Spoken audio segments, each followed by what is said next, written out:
Krishna Krishna Hare Hare Hare Rama Hare Rama Rama Rama Hare Hare Hare Krishna Krishna Krishna Hare Hare Hare Rama Rama Rama Hare Hare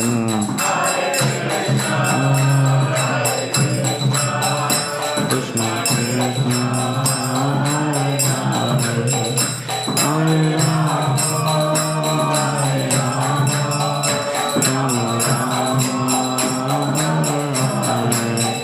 Jaya Radha Gopinath Radha Gopinath Shri Radhe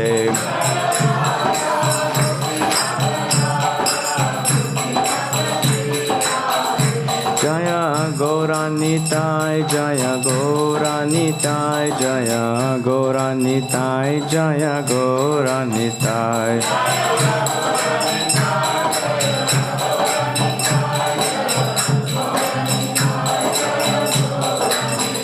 Jaya Jagannatha Jaya Baladeva Jaya Jagannatha Jaya Subhadramai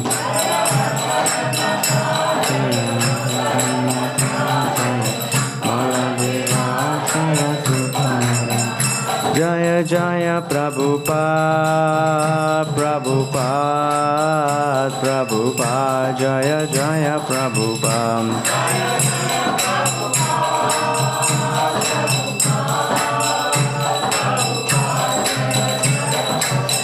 Jaya Jaya Gurudev Gurudev Gurudev Jaya Jaya Gurudev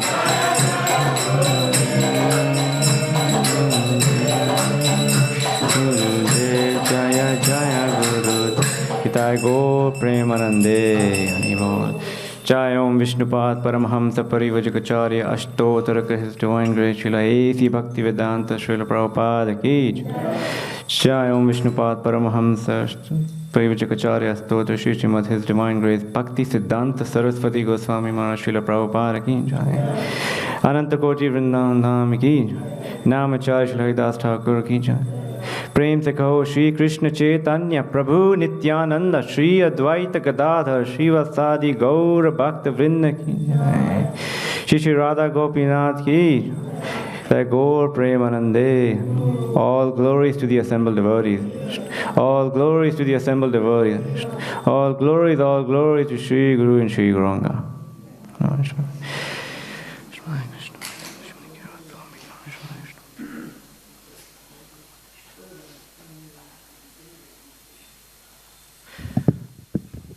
Hare Krishna. We're reading from Canto 1, Chapter 16, Verse 3, which is on the board.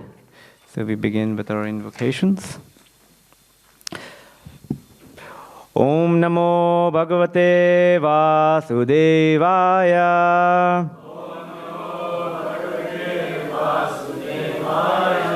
Om Namo Bhagavate Vasudevaya.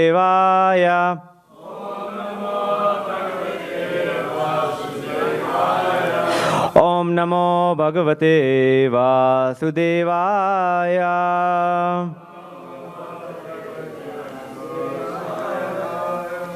Okay, you can chant together.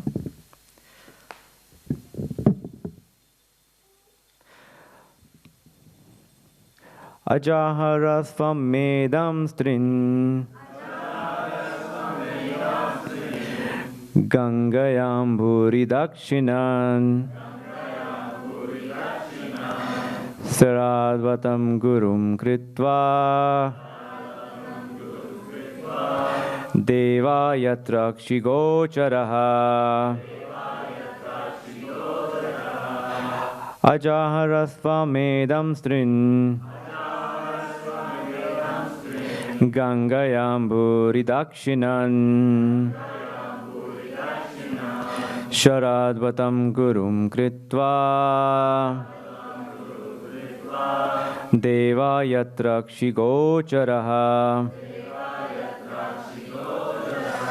Ajaharasvamedam strin Gangayamburidakshinan Sharadvatam gurum kritva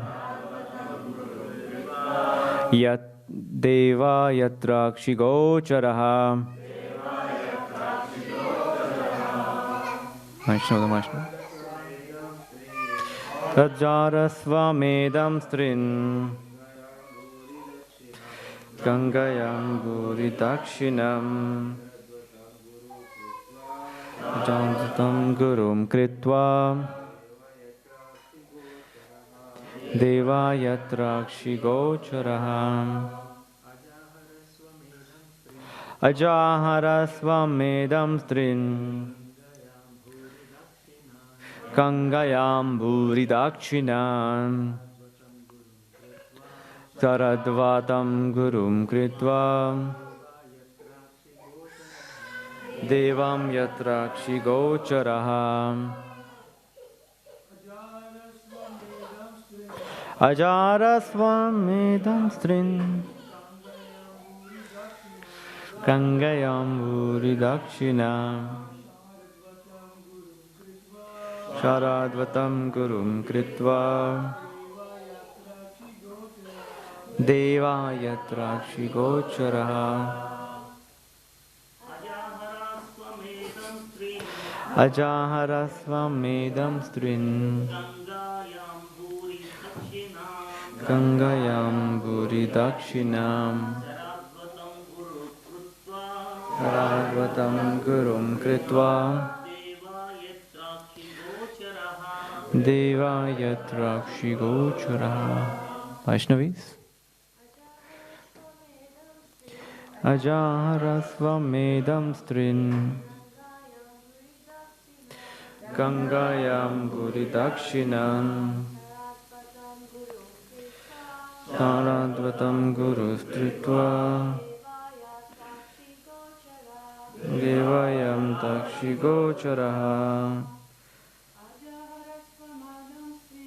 Ajayadam Medam Trim Gangayam Buridakshinam Sharadvatam Gurum Kritva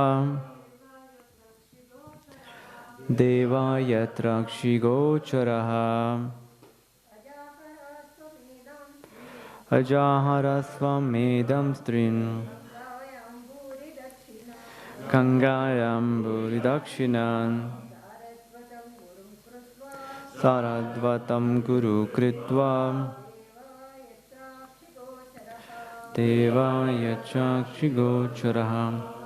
Ajahara performed Asvamedan, horse sacrifices. Trin, three. Gangayam, the bank of the Ganges. Bhuri, sufficiently.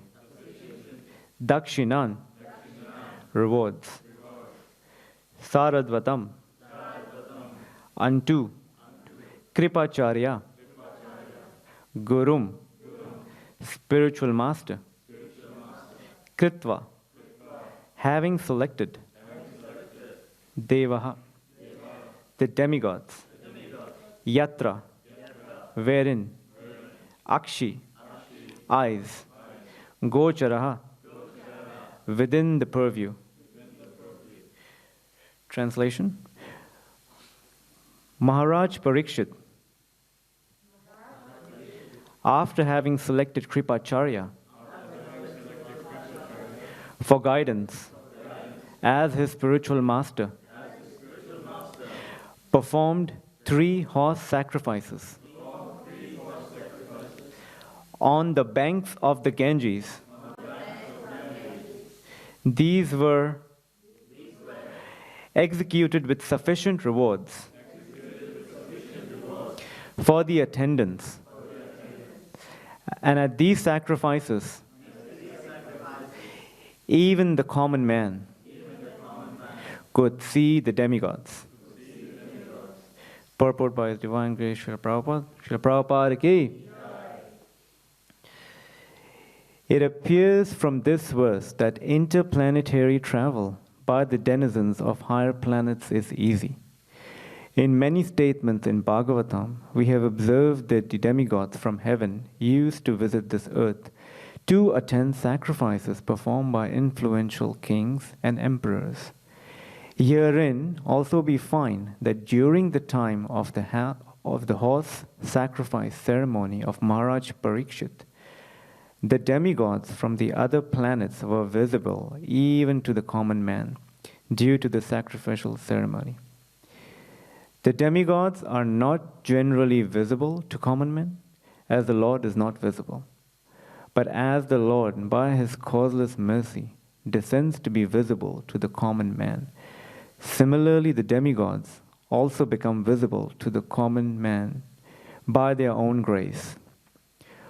Although celestial beings are not visible to the naked eyes of the inhabitants of this earth, it was due to the influence of Maharaj Parikshit that the demigods also agreed to be visible. The kings used to spend lavishly during such sacrifices, as a cloud distributes rains. A cloud is nothing but another form of water, or in other words, the waters of the earth transform into clouds. Similarly, the charity made by the kings in such sacrifices are but another form of the taxes collected from the citizens. But as the rains fall down very lavishly and appear to be more than necessary, the charity made by such kings also seem to be more than what the citizen needs. Satisfied citizens will never organize agitation against the king, and thus there was no need in changing the monarchical state. Even for a king like Maharaj Parikshit, there was need of a spiritual master for guidance. Without such guidance, one cannot make progress in spiritual life. The spiritual master must be bona fide, and one who wants to have self-realization must approach and take shelter of a bona fide spiritual master to achieve real success.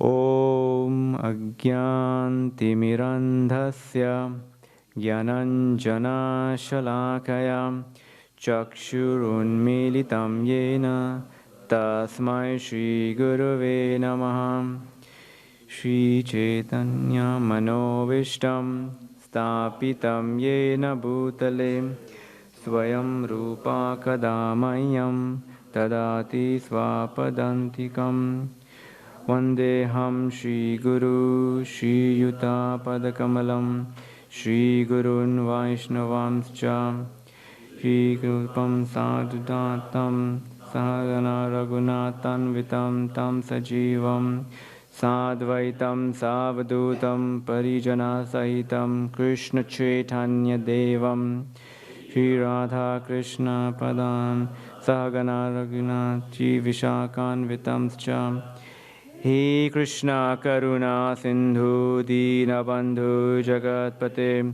Gopesha Gopika Kanta Radha Kanta Namostute Tapta Kanchana Gaurangi Radhe Vrindavaneshwari Rishabhanu Shute Devi Pranamami Hari Priye Vancha Kalpatirubhascha Kripa Sindhuva Evacha Patitanam Pavanebhyo Vaishnavebhyo Namo Namaha Jai Shri Krishna Chaitanya Prabhu Nityananda Shri Advaita Gadadhara Shri Vasadi Gaura Bhakta Vrinda Hare Krishna Krishna Krishna Hare Hare Hare Rama Rama Rama Hare Hare Hare Krishna Krishna Krishna Hare Hare Hare Rama Rama Rama Hare Hare Hare Krishna Krishna Krishna Hare Hare Hare Rama Rama Rama Hare Hare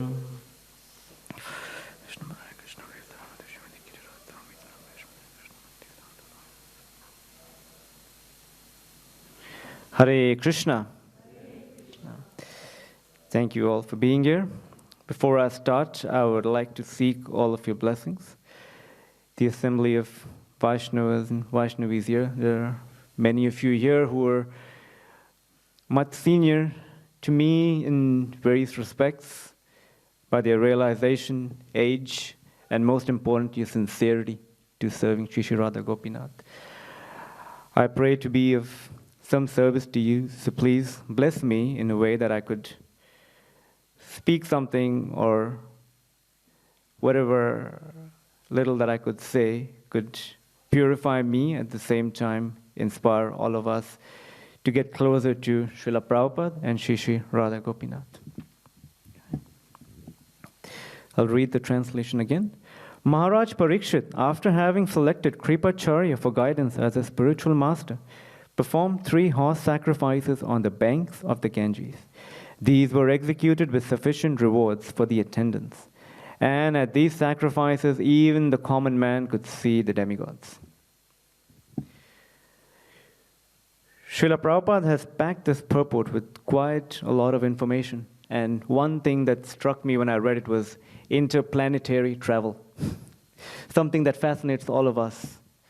My good friend, Kirtan Ras Prabhu, whose father is a disciple of Srila Prabhupada, his father told him that when he first met the devotees, he got a copy of Easy Journey to Other Planets. But only after his father read the book for the first 5 pages, he realized it wasn't talking about the other planets. It was talking about the supreme abode of Krishna. So Prabhupada has this way of somehow hooking us to certain words, but then really guiding us to the eternal destination where we're meant to be. Kripacharya. Kripacharya, it says that Shukadev Goswami selected Kripacharya for guidance as a spiritual master. The Kripacharya is the brother of Dronacharya, and Dronacharya was trained in military arts, and similarly Kripacharya was trained in the Vedic arts. So it clearly sees someone of the level of Maharaj Parikshit, who had darshan, who had seen Krishna in the womb of his mother, also comes out and selects a spiritual master to perform, or to at least rule the citizens. It speaks of a Vedic society which is governed by Brahmanas, and they are so dependent on the Brahmanas for advice that they basically keep the whole purview of the goal of life as as the mission, and not being distracted by other allurements that come by ruling a state. Actually, surprisingly, while I was told yesterday that I'll have to speak on this verse today, and as we all do at times when we have to prepare for a class, that we go and see which devotees have spoken on this, and we extract whatever there is. And believe it or not, but it's my good fortune that Prabhupada spoke on this verse. So there were quite a few reflections that taken from there, so the credit goes to Srila Prabhupada for this. I remember once I'd heard a class by Ravindra Swarup Prabhu. Does everyone know of Ravindra Swarup Prabhu? He's a very senior disciple of Prabhupada, and he's known to be a scholar in the academic circle as well as in the devotee circle as well. And he once asked Srila Prabhupada that, Prabhupada, do you foresee a time when there would be a government or governments ruled by devotees? And do you foresee this happening? Because we hear of this golden age of Sri Chaitanya Mahaprabhu manifesting. And Prabhupada had always, yes, there will be a time when devotees will not only rule governments, but also govern militaries, and so on and so forth. Now, what I can't remember exactly is if Prabhupada told Ravindra Swarup Prabhu that if this will happen in your lifetime itself. I can't remember that part, so just excuse me for that.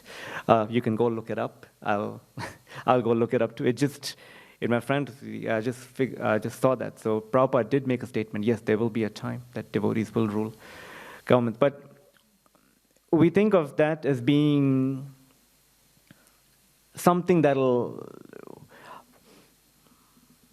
it happens quite a lot that during such, when we see such certain predictions that are there in the Shastras, and we somehow see it as an outsider, which means that, yeah, it'll happen at some point. But what Prabhupada was really emphasizing, and one morning walk in Juhu,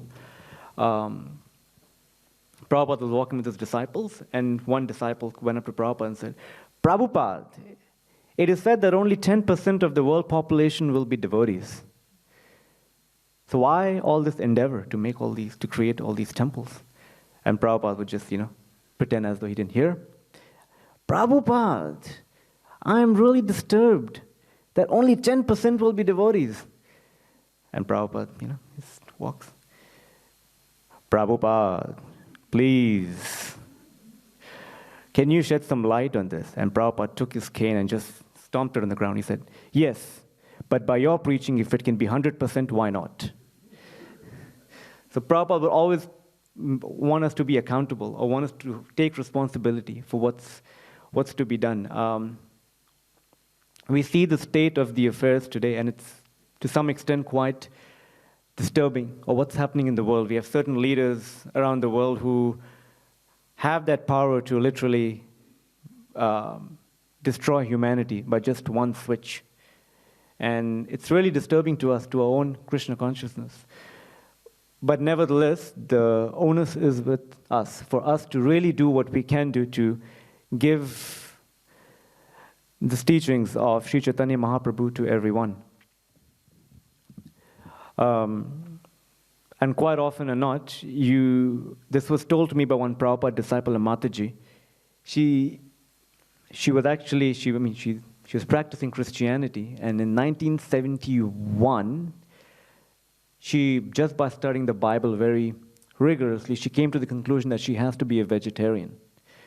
And it is a fact, and I looked it up. In 1971, you couldn't find any vegetarian cookbooks, at least in the Western world. In the US and in Europe, you couldn't find a cookbook. Somehow or the other, she managed to churn up some recipes that her grandma had given her. And that's how she survived for 3 or 4 years, and up until she met Prabhupada and the devotees. So look at that time and look at where we are now. There's considerable progress that has been made. The word vegetarian doesn't eliminate you from a discussion at all. You may be surprised that it's such a common word these days that people do accept and people do respect you for being a vegetarian. And where all did this start from? Obviously, Srila Prabhupada has a strong hand in all of this. His books, his teachings have inspired people to do things that were inconceivable to the world in general. Now, interplanetary travel. A lot of time when we read Prabhupada's purpose and we go back to this age of Satya Yuga, the previous yugas, where the denizens from higher planets would come and visit us. I mean, not us, but visit the residents of this planet. Obviously, we were somewhere. We think, is it for real? Does it really happen?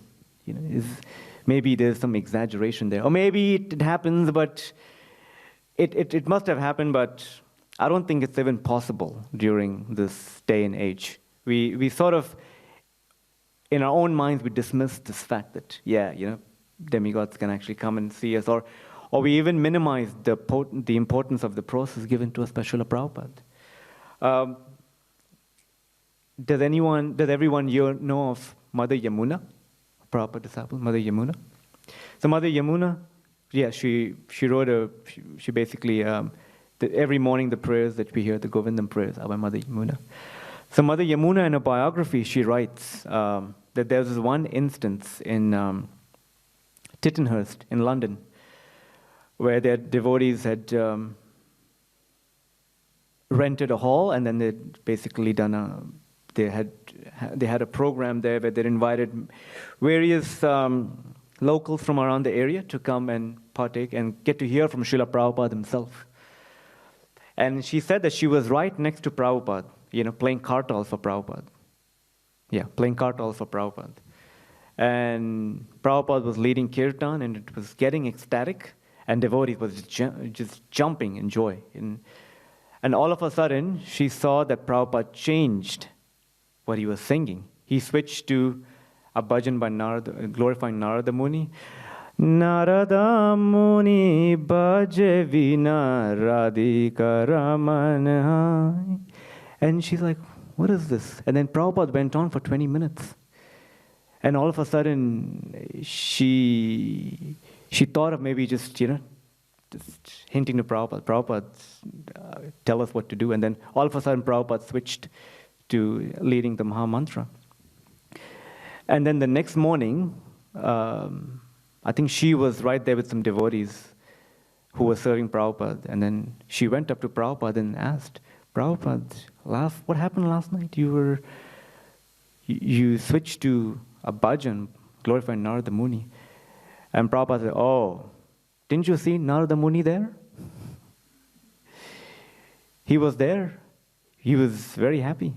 And then she realized, for someone like Prabhupada to have this, that Prabhupada is so great that Narada Muni comes down to just have his darshan. Another instance was, I believe, a Rath Yatra, or it was another program at New York, where the devotees had spent a lot of their resources, Lakshmi, they distributed a lot of flyers, and they really went all out, as they say, in advertising for this program. And it just turned out to be that, if I were to put a number, maybe they distributed about 2,000, 3,000 odd flyers. Maybe only 5 or 10 people showed up to that program. A lot of times when we do outreach and we put in so much effort, distributing flyers, inviting contacts, and then, we expect a bigger turnout, but then we get a small turnout and we get discouraged by it. So something similar happened where, not many devotees showed up, or not many people showed up. And, Prabhupada said, business as usual. We go on with the program. We chant. And then devotees were enthusiastic. What would devotees say? It was just maybe, if I'm getting the number, it was under 10 people that attended, and there were 30 devotees. So the devotee to non-devotee ratio was obviously a bit topsy-turvy. Usually we expect the other way around. And then again, she went up to Prabhupada, that Prabhupada, we are so sorry. They were expecting some chastisement from Prabhupada because, Prabhupada, we're really sorry. We put in all our efforts. We did what we could do. And this time we hired an external public relations firm to do, to do the marketing, but somehow it didn't go through. And Prabhupada said, what are you talking about? Didn't you see Lord Shiva there? Didn't you see the other demigods? They were so enthusiastically dancing. So the point we're trying to understand here is that wherever there's Sankirtan happening, the demigods are there. They're always there to shower their blessings upon us. And more so, they're there because the name of Lord Hari is being chanted. So this process that we've been given happens to be the best of all the processes that there are, and it has the potency. And more importantly, it's coming down in disciplic succession. It's coming around from Guru Parampara. So all that's needed from us is a bit, we carry on with the enthusiasm, we carry on with the sincerity, and sure enough, the reciprocation is there. Now, Prabhupada also speaks about, we are very proud of our seeing capacity. So much so that one reporter asked Prabhupada, can you tell me what does God look like? And Prabhupada said, if I were to tell you what God would look like, would you accept it? And the reporter said, no. Like, then why should I tell you? So in this purport it says, even for a king like Maharaj Parikshit, there was need of a spiritual master for guidance. So similarly, a lot of times especially when we go out to share this knowledge with others in form of book distribution or wherever we see, a lot of time people say, oh, I'm going to follow my own calling, and one day or the other I'll make it there. Okay, wonderful. Well, do you do that at your work? Do you do that at your field of study? Do you become a doctor or whatever professional you want to be just by following your calling that, some or the other things are going to manifest in front of my vision and I'm going to learn and I'm going to learn. So that very understanding of us is a wrong premise to begin with. We can't even see what's beyond the clouds. So how can we see something that's even beyond, the three modes of nature? I mean, Krishna is beyond three modes of nature. So we want to see with our eyes, and here we are, so fortunate to be in the presence of Shri Shri Radha Gopinath, lovingly giving us their darshan. Every morning at 7:15, they come to our vision. I mean, they basically are willing to be with us all day, but because we are not willing to, because of our rebellious nature, we just, at least I speak for myself, that there's a long way for me to go. But they're so merciful that they're willing to be here and give us, all of the love and affection that there is. So Prabhupada said that for us to first see, the first sense that through which we can perceive God or transcendence is actually sound. But even more importantly is our tongue. It's an interesting story that I once heard that Tamal Krishna Maharaj, when he was traveling with his troop of devotees going to different cities on a, right now we have traveling Sankirtan party. So there was a Radha Damodar Sankirtan party in the 1970s, and Tamal Krishna Maharaj would be one of the leaders of those buses. And they would go around, and then they would obviously do kirtan amongst the people there and serve them prasad. So he would, whenever they would serve prasad to devotees, to the people there, he would go and ask each and every one of them, how do you like the food? And some would say, oh, it's great, I like it. And some would say, it's good. But the ones that would say, this is the best thing I've had, guess what? He'll be on the bus. What he was trying to do was basically, whoever appreciated Krishna in the form of prasadam, he knew that person is ready to take on Krishna consciousness. So that very fact that we, appreciate prasadam means that we've already made that connection with Krishna. There was one pastime of Srila Prabhupada that really, even to today, it's something that the more I hear it, the more sweeter it gets. So I wanted to share with you all because obviously it speaks about us accepting a spiritual master. Now, before that, let me just share one incident as well.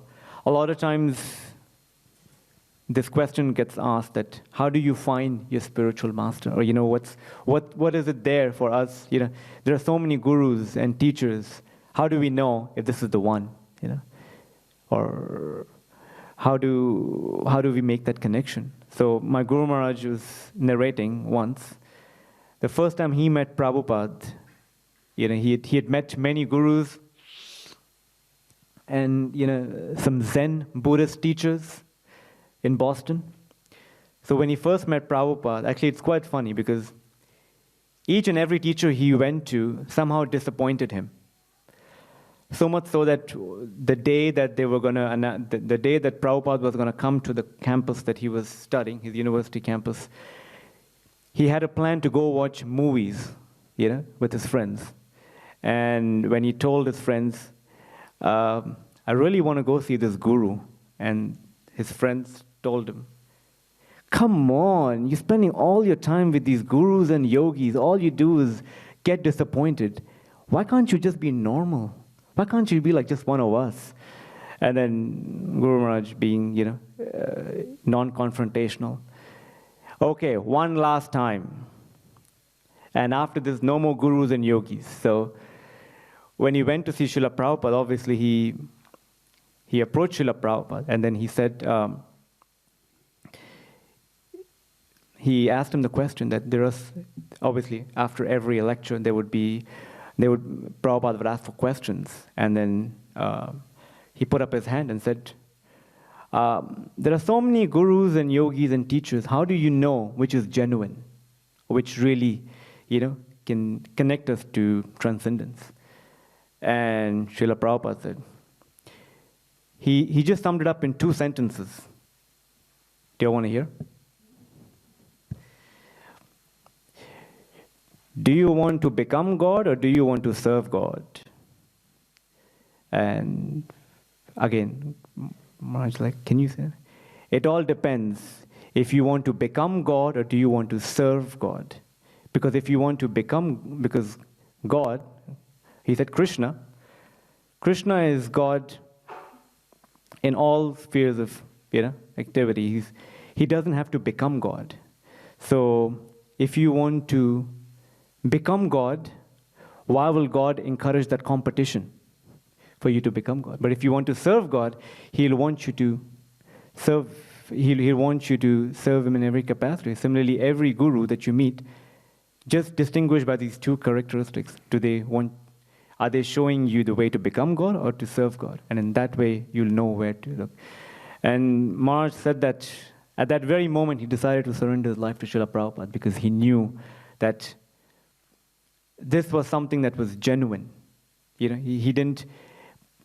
Last year, when Hridayananda Maharaj was visiting Sydney, he was doing a series of talks, and someone asked him in the crowd, I believe it was at Govinda's, what's one thing that impressed you about Srila Prabhupada?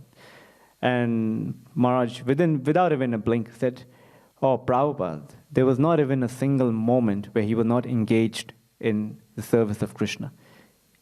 Not even a single moment that he knew of." So the pastime that I'd heard was actually, it's quite interesting because it's something that gives us more. A lot of times we hear of Prabhupada's pastimes, but then, some of them really make us want to go deeper in our relationship with Prabhupada. So, Bhakti Tirtha Swami, in his memories of Srila Prabhupada, said this, that Bhakti Tirtha Swami was saying that I was following many yogis and gurus. And this one yogi or guru that I was studying under, I had studied for over 3 years. And he said each time the guru would tell me that I'm not your guru, I'm not your teacher. And then he didn't quite get it.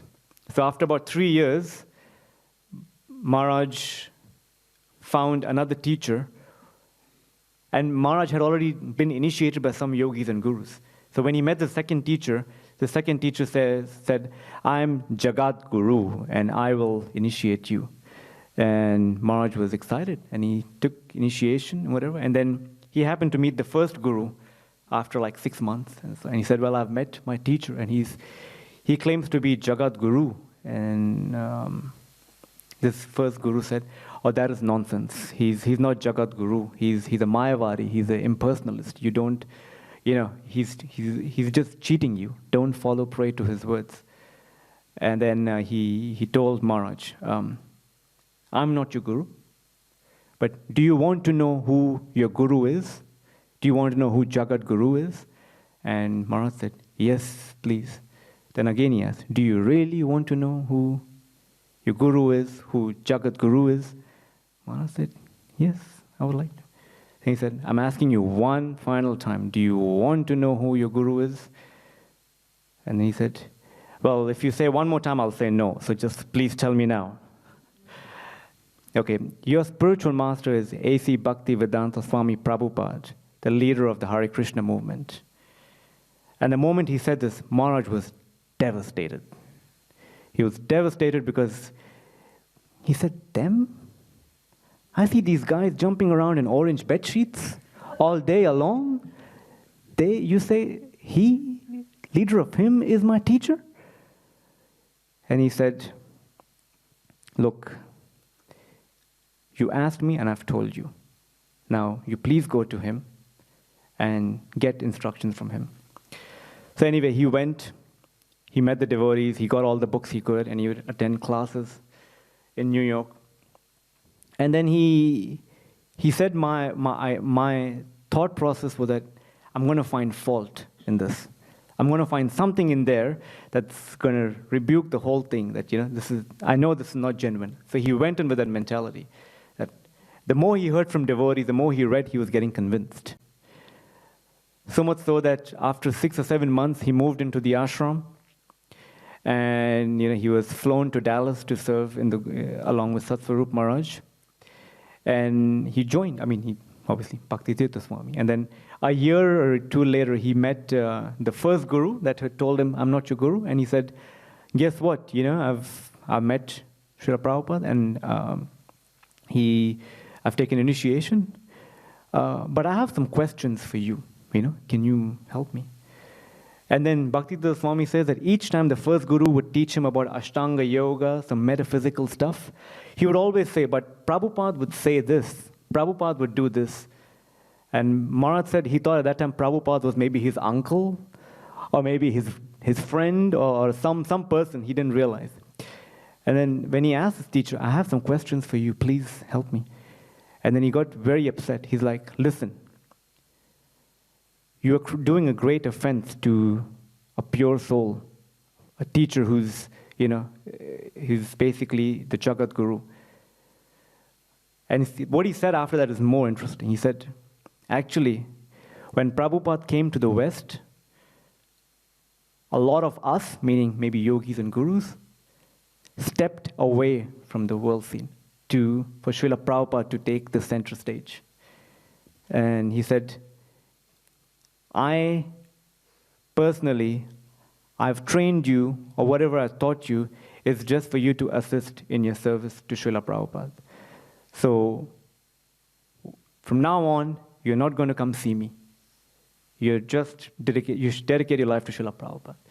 So, someone, and obviously Maharaj didn't disclose his guru's name, so I don't even know. We don't even know who this guru is. But someone who's giving such high praise and acclaim to Prabhupada. Just imagine how fortunate are we to be here every morning to sing glories of Srila Prabhupada. And denizens of heaven, or celestial beings, or the demigods coming to see us, why do they come to see us? Even if they were to come to see us. They only come because they're all devotees of Krishna, and wherever Krishna's name or or the Sankirtan movement is happening, or wherever pure devotional service is being performed, they choose to manifest themselves there.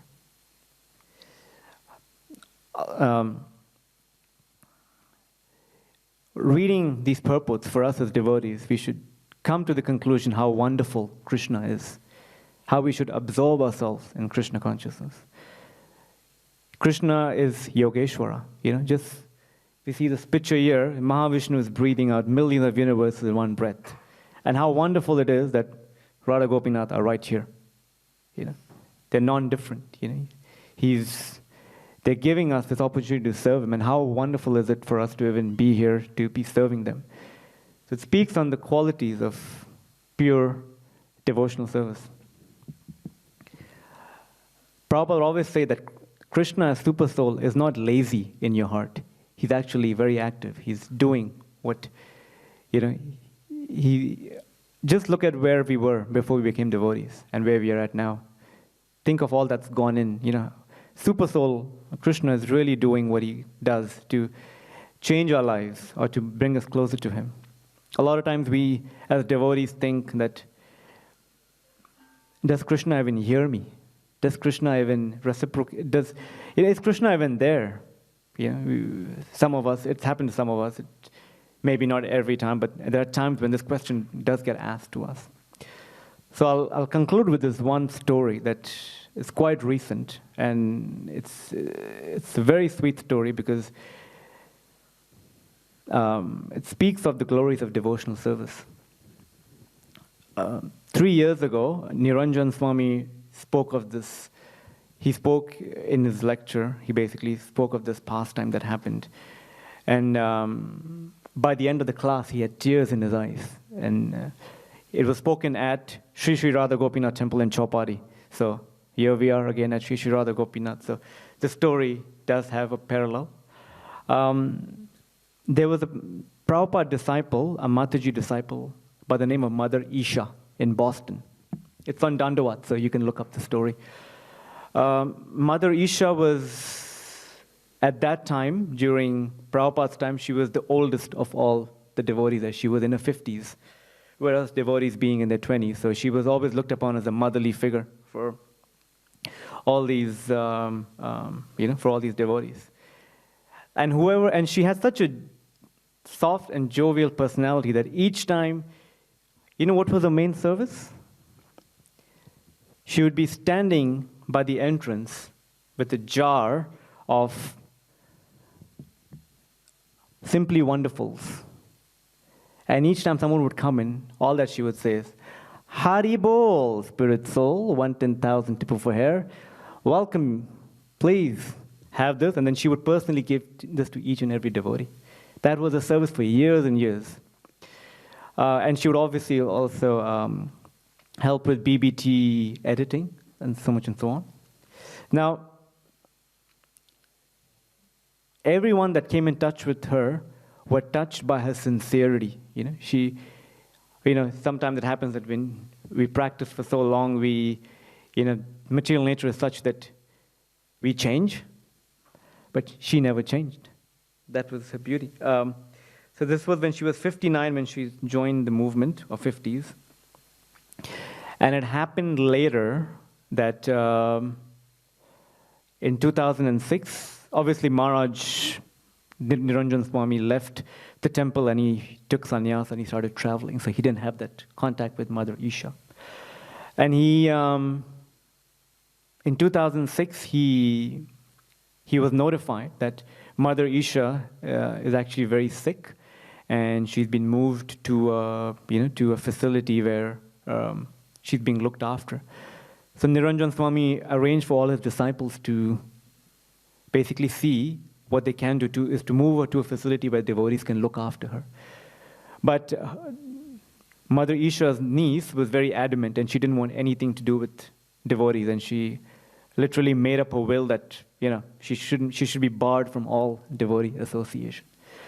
So Maharaj would keep in touch, or maybe try to ask around, in his travels, how's Mother Isha doing?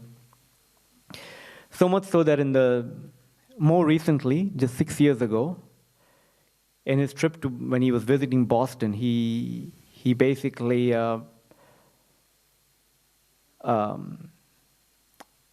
canceled all his programs to spend a week where Mother Isha was being nursed. So he goes up to the hospital, or the facility where she is staying, and then he came to know that Mother Isha had a stroke 2 years ago at that time, and a complete memory has been wiped out. Complete. She doesn't recognize her family, no one. Absolutely nothing. So Maharaj is like, okay, well, what can we do? So they make a trip to the facility, and then they're greeted by a nurse, and then they go up to Mother Isha, and obviously she's 95 years of age, so she's her body is really diminished. And Maharaj was very disturbed to see her in such a condition. So they tell Mother Isha, she doesn't recall anything. So Maharaj then steps out, and then he goes and asks the nurse that, how is she? What is she? How is she like?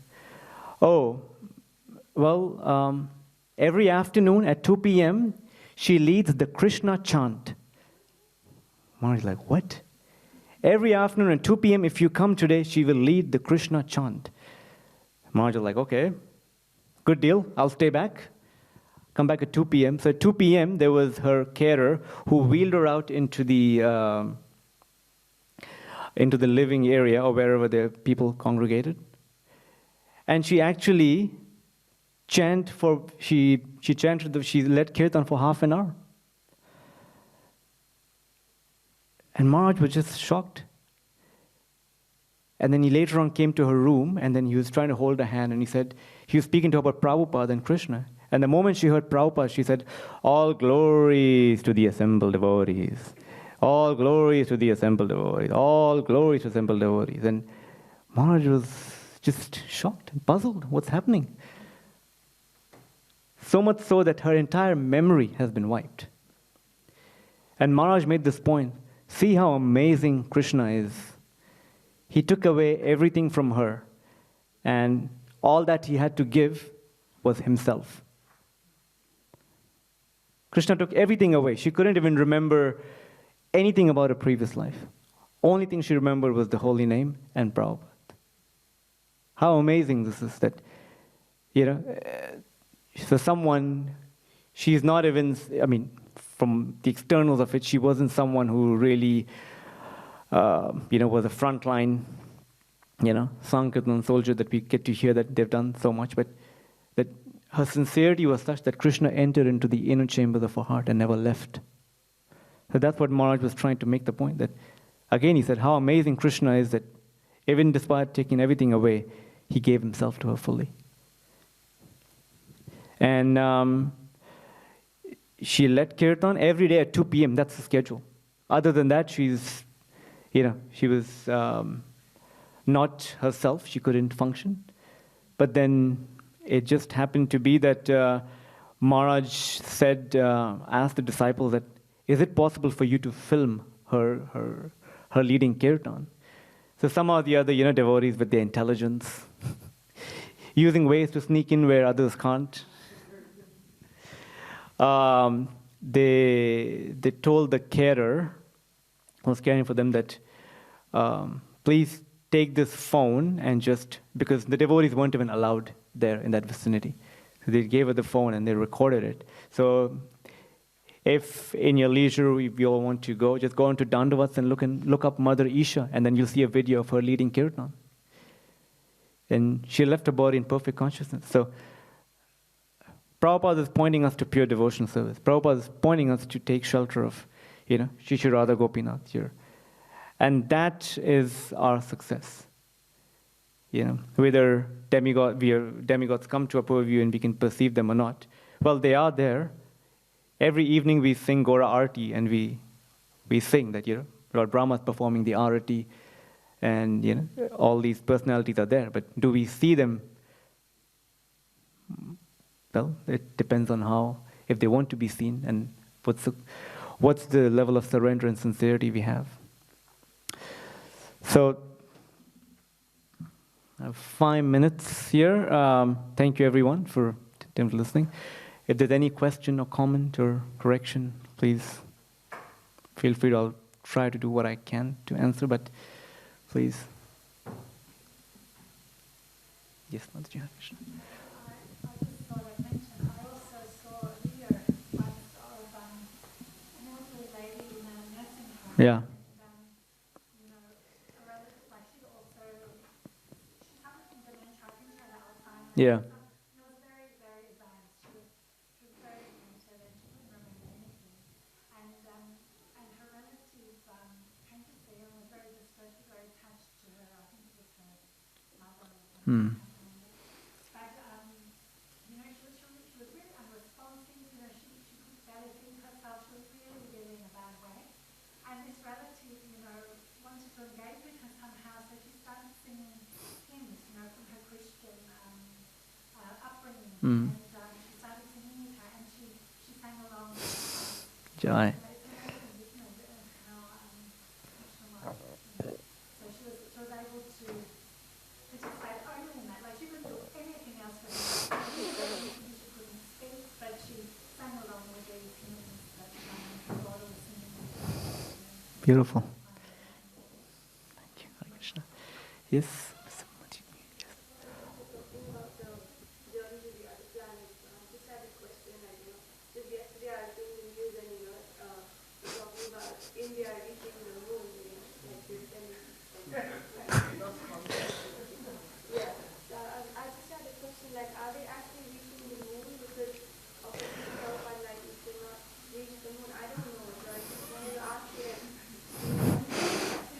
How would I know? Prabhupada said the moon planet is a nightclub for the devas. So if they go there and just see nothing but stones and rocks, then probably they've gone to another place. And obviously there's the moon controversy, which I think, long story short, it all depends on, my take on this is that Prabhupada will always say, okay, if you go to the moon, what are you doing on the moon? You know, are you just bringing back rocks? So, I don't know, I mean, that's the best I can offer that. Sure. Anything else? Right, we'll end here. Granth Raj Srimad Bhagavatam ki, Srila Prabhupada ki, Tagore Premanande. Oh. Srila Prabhupada ki.